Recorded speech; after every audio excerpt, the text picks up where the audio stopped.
They tried to keep the cobweb deal secret and will not say now why it didn't renew the contract in April or how much money it was worth. It said it is evaluating options to replace it. The government recently signed up to a US-led international campaign for stricter domestic and international controls on commercial spyware.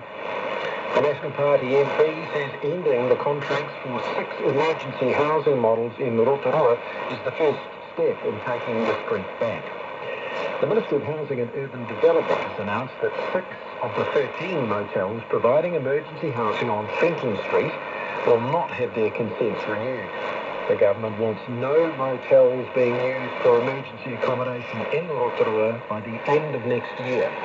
The local MP, Todd McClay, says it's time to restore Rotorua's reputation as a holiday destination.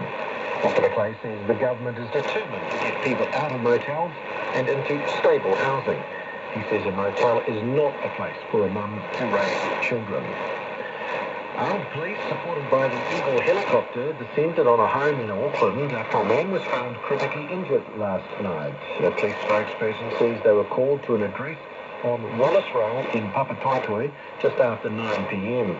They thought police were armed in precaution, as initial reports didn't indicate how the man was hurt. No charges have been laid, but another man known to the victim is assisting police. And a person's been taken to Christchurch Hospital in serious condition after a fire in a tiny home near Dunsandel this morning.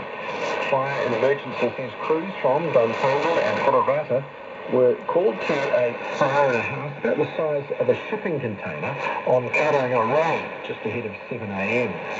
They say additional water tankers were needed to extinguish the blaze, which was brought under control shortly before 8 a.m. In sport, unbeaten New Zealand are 1 win away from returning to the elite men's hockey pro league after reaching the final of the second-tier Nations Cup tournament in Poland. The Black Sticks beat Pakistan 2-1 in the semi-finals this morning, thanks to early goals from Kane Russell and Jake Smith. Defender Blair Clarence says their tactics will be tweaked ahead of tomorrow morning's final against tournament favourites with France. Well, I think that's the beauty of hockey, right? Like, we've got Asian teams, we've got European teams who play different, so you need to turn up and be ready for whatever comes at you. And France are an organised team, they're a good team, so we'll have to go homework tonight. New Zealand won't advance to the women's top tier after the Black Sticks lost their semi-final in Spain, beaten 2-1 by Ireland this morning. Australia are 2 from 2 at the T20 Cricket World Cup after a 36-run win over England in Bridgetown. Earlier, South Africa survived a scare from the Netherlands before winning by 4 wickets in New York. And that's the news. Today on 30 with Guy and Espinel, Waikato Tainui leader Tuku Morgan gets real about what needs to be done for Māori to have more political power. He tells me what it was like being one of the most reviled politicians in New Zealand and what shots he has left to fire to protect his language and his culture. That's today on 30 with Guy and Espinel, 5 p.m. on RNZ National. You're listening to RNZ National, on air, online, on demand. Back with Jim Mora and Media Watch very shortly. But now the short forecast, it is for midnight tonight in Auckland, Auckland and Coromandel. Mostly cloudy with a few showers, turning to rain this evening, possibly heavy. Waikato to Taranaki, including Bay of Plenty, Taupo and Ilmaranui. Cloudy with patchy drizzle about the Bay of Plenty. Rain spreading east this afternoon and evening, possibly heavy. Gisborne to Wairarapa, also Taihape, Whanganui and Manawatu. High cloud thickening, scattered rain developing this afternoon or evening. Urupanawa to Wellington, also Marlborough, cloudy periods with patchy drizzle. Turning to rain late this morning or in the afternoon, possibly heavy about the ranges. Nelson, rain with some heavy falls, again about the ranges. Buller, Western and Fiordland, rain with some heavy and possibly thundery falls, especially about the ranges. Canterbury, Otago and Southland, cloudy, rain about the headwaters and scattered falls elsewhere. And for the Chatham Islands, fine with evening cloud. It is 9:06. We'll be back with more news at 10 o'clock on RNZ National.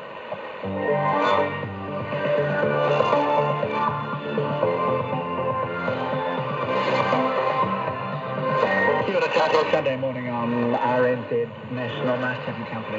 We all had that superpower you were dreaming of, or a version of it. There's a text regarding litter in Aotearoa. I have recently started picking it up on my way to work each day. A great feeling making the place I live just a little bit better. Yes, well done. And no shortage of opportunity. But the risk of developing lymphoma from tattoos, a moderate risk but still concerning in its possible applications. What researched before 10 was Professor Christelle Nielsen, and after 10 Rebecca Sharrock. Rebecca was born into a neurodiverse family, and a documentary about their lives is on the SBS website, and it'll feature on the Toronto Film Festival later this month. And Rebecca's autobiography is about to be released. It's entitled My Life as a Puzzle. She remembers everything that's happened to her in her life. Now it's Media Watch. This week, Colin Peacock asks if we can trust surveys which say we are losing trust in the news, and how the controversy of a costly cancer treatment not funded in the government's first budget played out in the media. First, more worrying news about